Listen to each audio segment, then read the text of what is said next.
ရေ52တန်းနဲ့မြန်မာပြည်6တန်းကျော်နေထိုင်နေတဲ့ရန်ကုန်မြို့တော်ကြီးနေ့စဉ်လှုပ်ရှားရုန်းကန်နေခြင်းများ Say something, I'm giving up on you. ကျွန်တော်တို့နေရောင်အောက်ကအသက်ရှူတမ်းများ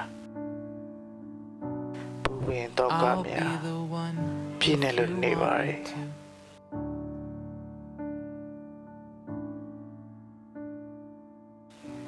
ရုတ်တရက်ထိခိုက်ဒဏ်ရာရရှိခြင်းအရေးပေါ်ကျန်းမာရေးကိစ္စများပေါ်ပေါက်လာတဲ့အခါအသက်အန္တရာယ်ကိုဆိုးဝါးစွာထိခိုက်နိုင်ပါတယ်တင်တို့ကိုယ်တိုင်ကြုံတွေ့လာရင်ဘယ်လိုလုပ်မလဲ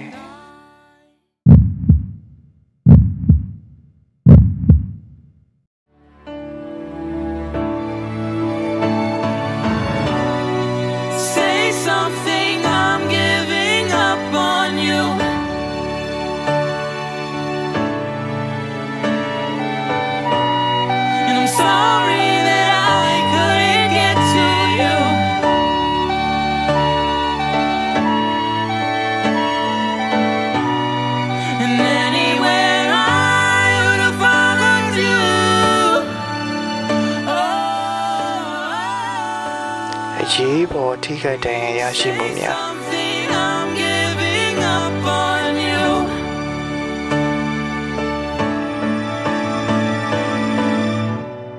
Just starting to crawl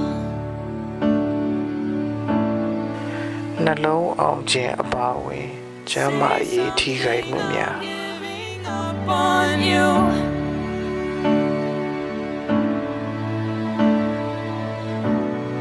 I'm sorry that I couldn't get to you.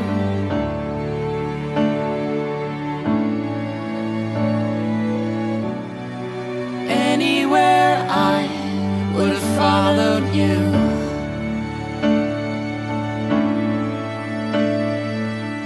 Be အန္တရာယ်များတွင်လူနာများကိုအချိန်မီအသက်ကယ်တင်ကုသပို့ဆောင်ပေးနေတယ် ရန်ကုန်မြို့ရဲ့ Emergency Ambulance Service EAS 24နာရီကိုလေပြရမရှိဒီဒီအေးပေါ်ကိစ္စမဆို เข้าမယ် တော့ပုံဆောင်ပေးနေတယ် Emergency Ambulance Service we are ready to help